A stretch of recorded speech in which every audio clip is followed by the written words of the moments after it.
Salut YouTube, on se retrouve aujourd'hui pour une nouvelle vidéo sur Star Citizen. Aujourd'hui la vidéo bien évidemment sur la sortie du Taurus et la 3.14. On va essentiellement faire cette vidéo sur le site pour vous montrer un peu ce qu'il y a en dispo en vente, les promos intéressantes comme d'habitude.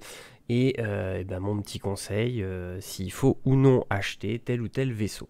Alors déjà, on va commencer par le plus intéressant. Qu'est-ce qu'on a en ce moment en vente en standalone ship?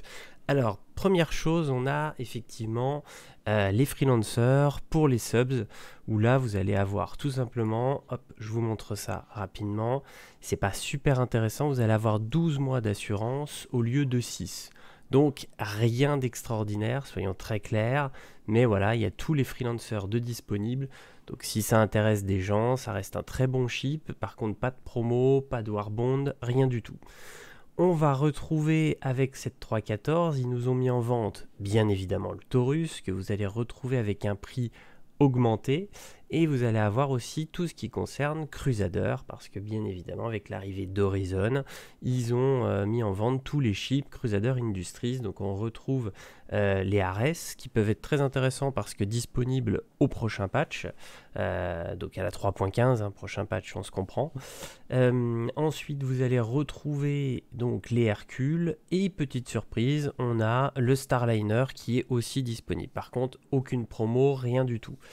On a tous les constellations qui sont là avec la sortie du Taurus, donc tous, non, Andromeda, Aquila, bien évidemment le Phoenix qui est dans une édition limitée n'est pas disponible lui, et on a le Taurus qui est dispo donc en Warbond à 174 € et le Taurus en non Warbond qui lui est disponible à 207 €. On va retrouver donc les Hercules, comme je vous l'ai dit, qui eux ne bénéficient d'aucune promo. Et on a bien évidemment les petites peintures qui sont disponibles pour toutes les constellations avec l'arrivée du Taurus. Alors voilà, je passe rapidement sur les peintures. En général, elles sont pas sublimes, et là clairement elles font pas rêver. On n'est pas sur des peintures de dingue.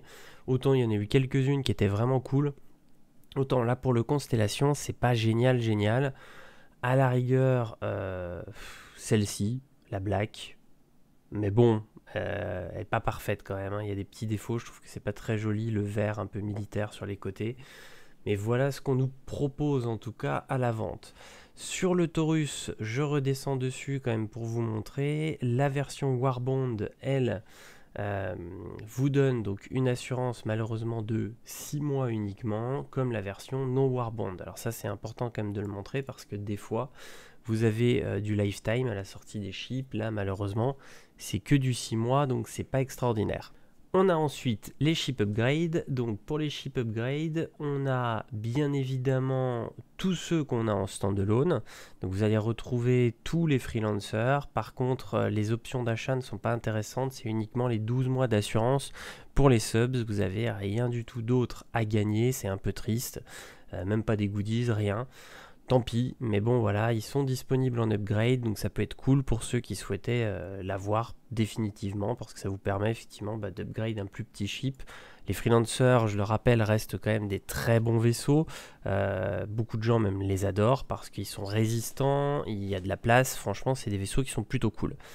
On a donc bien évidemment les autres, hein, le freelancer dur, on retrouve le freelancer max, on a le freelancer miss, donc la version militaire, que j'apprécie beaucoup, une grosse puissance de feu et franchement elle est plutôt cool. Et là on va retrouver le Taurus qui donc a augmenté, il est passé donc en hors taxe à 190 $.